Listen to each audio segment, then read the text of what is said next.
sehat selalu bersama Sweet Purple Kitchen. Halo teman-teman, gimana nih kabarnya? Semoga sehat selalu ya. Sekarang aku mau lanjutin ceritaku yang kemarin, dari awal negatif sampai positif.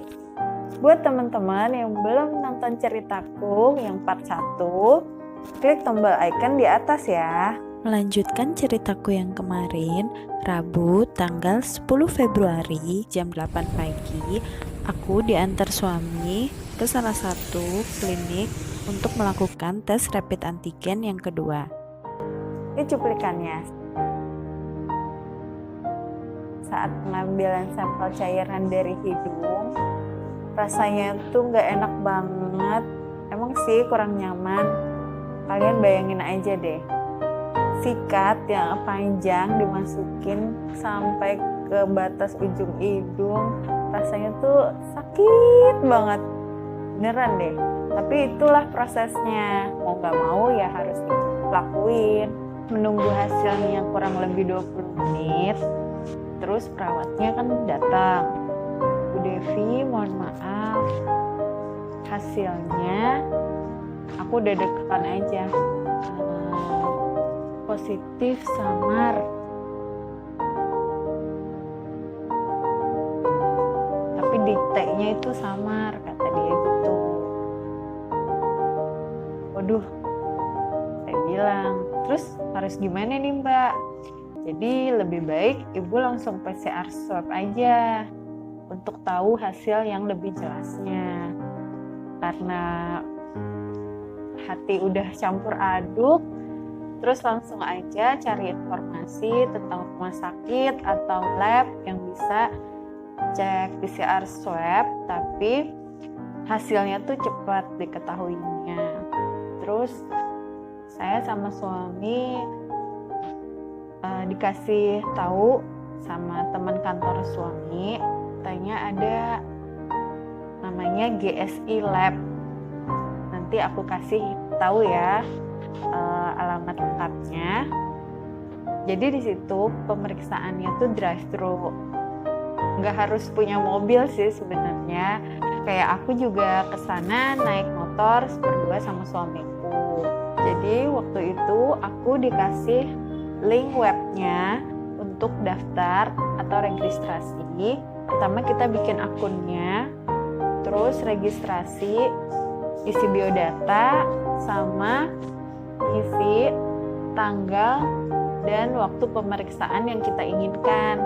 Karena hari itu aku pengen cepet-cepet tahu hasilnya, jadi aku pilih pemeriksaannya hari itu jam 18.00. Aku berangkat jam 4 sore waktu itu dari rumah. Terus sampai sana kurang lebih jam 5:10. Oh iya, sebelumnya setelah kita registrasi nanti kita dipandu untuk bayar via ATM. Setelah kita bayar, nanti kita dapat bukti transferannya. Ini setelah sampai di GSI Lab-nya, aku sama suami cari tempat registrasinya memang agak bingung karena kita nggak pakai mobil gitu.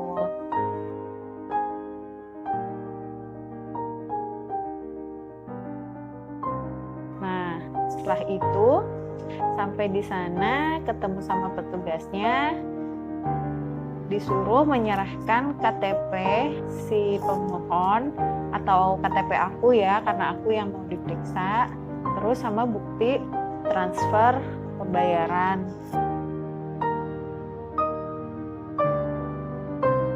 Setelah nunjukin KTP sama bukti pembayarannya, terus aku diarahin untuk melakukan pemeriksaan swab.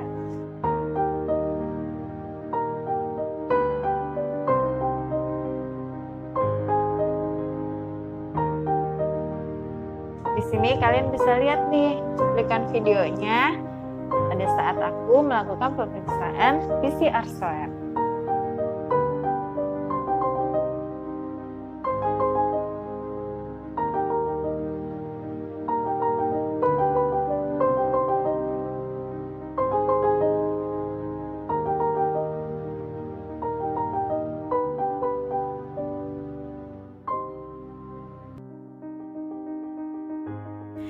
Di sini sebelum dilakukan pemeriksaan, petugasnya menjelaskan prosedur pemeriksaan dan menanyakan nama dan tanggal lahirku supaya memastikan apakah benar aku pasiennya. Pemeriksaan yang dilakukan sama dengan tes rapid antigen yang aku lakukan di klinik. Bedanya, kalau PCR swab juga mengambil sampel cairan yang ada di mulut.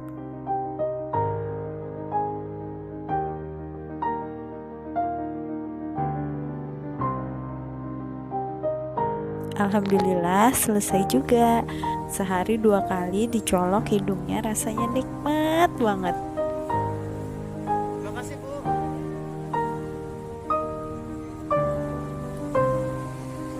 Sambil nunggu hasil PCR swabnya, malam harinya aku masih makan bareng nih sama suamiku di rumah. Tapi semenjak tahu kalau hasilnya positif tapi samar, aku udah nggak kontak lagi sama anakku dan anggota keluargaku yang lainnya. Emang sih bagusnya mereka juga diperiksa, jadi kita juga tahu ya keadaan mereka tuh gimana. Tanggal 11 Februari, hari Kamis, jam 4 pagi sebelum azan subuh, tiba-tiba ada email masuk di HP.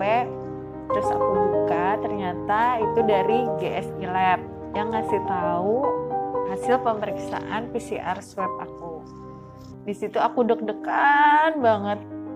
Hasilnya apa ya gitu. Nah, pas aku buka, ya Allah, hasilnya positif dengan nilai CT 32,15.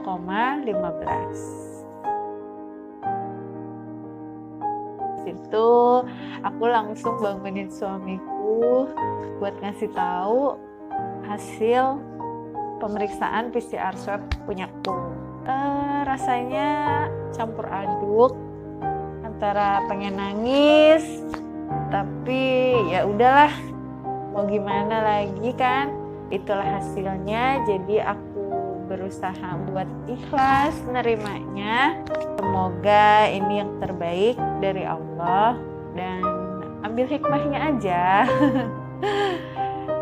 Buat teman-teman, jangan lupa pakai masker, cuci tangan, menjaga jarak, menghindari kerumunan, dan satu lagi tetap menjaga kesehatan dan memelihara daya tahan tubuh dengan cara rajin olahraga dan makan makanan yang bergizi seimbang.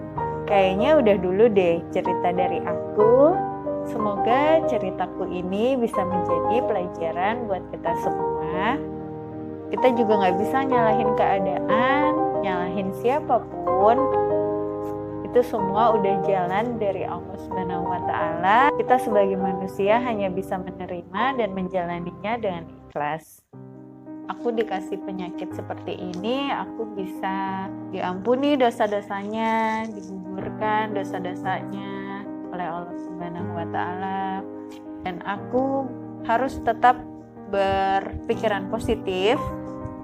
Dengan aku dikasih penyakit ini, aku disuruh istirahat dulu di rumah. Sekian dulu video dari aku. Semoga bermanfaat. Ambil sisi positifnya. Jangan lupa buat like, comment, share, and subscribe. Yang belum subscribe, tolong di subscribe ya. Terima kasih. Wassalamualaikum.